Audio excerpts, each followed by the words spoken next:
Bon la famille, on se retrouve aujourd'hui, jour 2. Donc voilà, vous avez vu hier ce que j'ai fait. L'idée aujourd'hui c'est de continuer ce que j'ai commencé hier naturellement. Donc j'ai ramené le marteau perforateur, donc je vais pouvoir enfin finir de fixer ce rail. J'ai pas acheté la laine, donc du coup je mettrai juste, si j'ai le temps hein, évidemment, je mettrai juste les plaques d'un côté. Et sinon, déjà oui, là il est déjà 16h, donc j'ai pas énormément de temps pour faire du bruit, donc je vais faire du bruit pour faire ça. Et après quand j'aurai plus l'occasion de faire du bruit, je pense que je ferai directement de la peinture. Ah oui, je pense que ce que je vais faire aussi, c'est que je vais préparer le carrelage ici. J'ai acheté de l'acétone et du dégraissant, donc je vais dégraisser tout ça. Comme ça après ce week-end ou demain, enfin voilà, on pourra peindre. Et dans la cuisine, si ce que je peux faire, si j'ai encore un peu de temps, je pense que je vais enlever cette partie-là. Ça fait un meuble en moins de moche. Et je mets un frigo. Je mettrai juste un frigo non encastré en inox. Ça fera inox.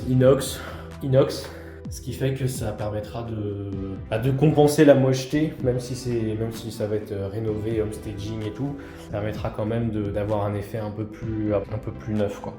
Je peux peut-être d'ailleurs enlever la porte au-dessus de la cuisine. Enfin, c'est quoi ce truc là? Putain la vache! Ah oui, j'avais vu que quand j'ai rendu ça, c'est la plaque de la hotte là, à l'arrière. J'avais vu qu'il y avait ça, donc ça veut dire qu'il y a eu un détapissage. Mais j'avais pas du tout fait gaffe j'avais un petit truc à raclette ici quoi. Enfin, comment il a atterri là quoi? Incroyable. Je suis hyper inquiet, j'ai laissé ma voiture, elle est garée là-bas et oui, c'est pas non plus un quartier, c'est calme, mais il y a toujours une petite méfiance parce que la population, il y a quand même vachement de jeunes, parfois avec des capuches, des baskets, jogging, tout le bordel, et du coup ça fait un peu... Ah voilà, j'espère que je vais pas avoir de problème. Bon voilà, je me mets en tenue et puis let's go.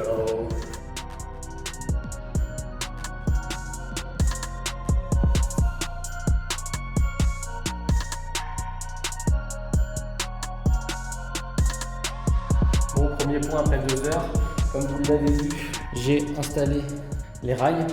Donc forcément beaucoup plus simple avec un marteau perforateur. Il y a 140 cm en tout et j'ai que 10 montants.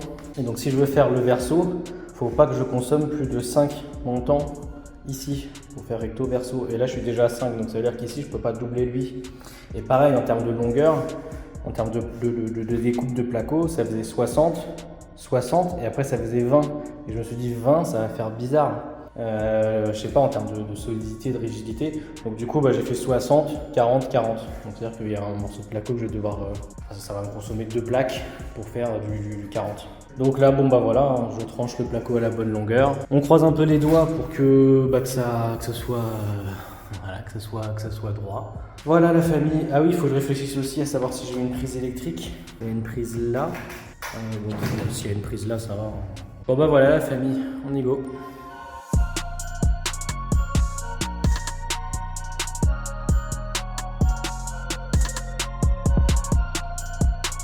Bon voilà, première plaque fixée, je suis pas peu fier.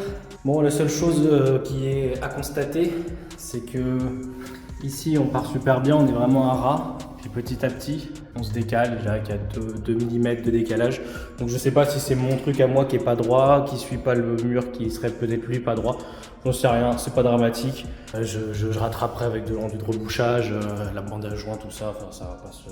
C'est pas dramatique, j'ai décidé que rien ne serait dramatique. En tout cas c'est assez bizarre de se dire que c'est la dernière fois, enfin une des dernières fois, qu'on peut passer du salon à cette chambre par ici quoi. Bientôt il faudra faire un grand détour, ça sera pas pratique.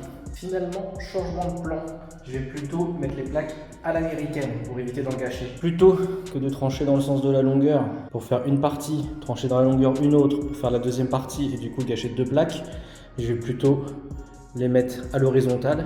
Il m'en faut 3,5. Donc il y a on a dit 80 en une plaque, c'est bon. Parce que là une plaque ça fait 2,50 m, divisé par 80, ça fait ça fait 3. C'est-à-dire que je peux faire 3 trucs avec une plaque. Donc voilà, ouais, ça va faire moins de gâchis. On va faire comme ça.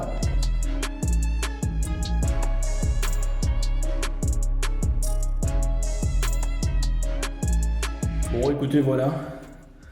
Il me reste plus que cette petite partie-là. Dites-moi dans les commentaires si j'ai fait de la merde. Honnêtement, oui, j'ai jamais vu ça dans une autre vidéo YouTube. Maintenant, je me dis, putain, ça marche pareil. Je veux dire, là, c'est des économies de plaques. Bon, voilà, ça marche pareil. Et je crois que les Américains, après, je dis peut-être une connerie, mais il me semble que les Américains, le placo, ils le mettent.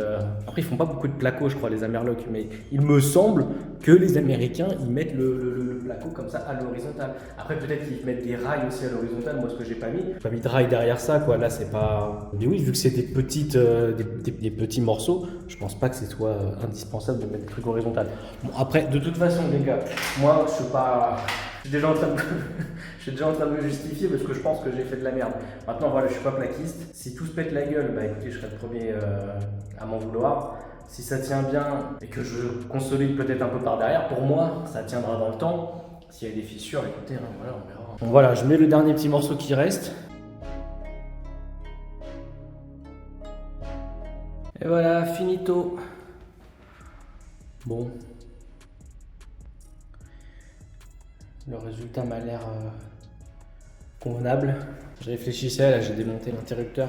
Je voulais voir un peu comment était fait ce mur-là. Je sais pas, on voit pas derrière l'interrupteur de quel type est le mur. Parce que si c'est juste des placos, c'est vraiment tentant de faire un encastrement et puis faire une verrière. Ça fait quand même un petit effet sympa. Quand les gens arrivent dans l'appartement, bon bah voilà, il y a une verrière, ça apporte de la luminosité là. La chambre qui est ici, elle reste quand même isolée du salon. Donc ouais, faire une verrière ici, pour moi ça serait le top du top. Ça rajouterait du taf, mais et ce que je réfléchissais du coup aux peintures.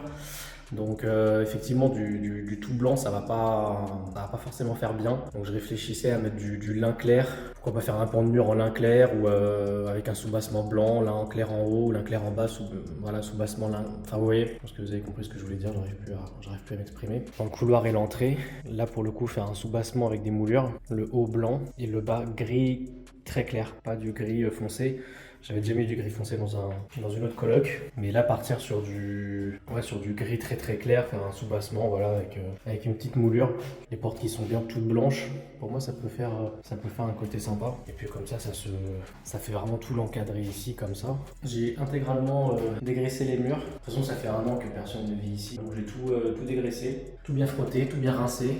Comme ça, ça sera prêt à peindre demain ou après-demain avec la babou. Bon, voilà la famille, fin de journée. Bon, je vais pas vous remontrer tout ce que vous avez déjà vu. Je vous laisse là.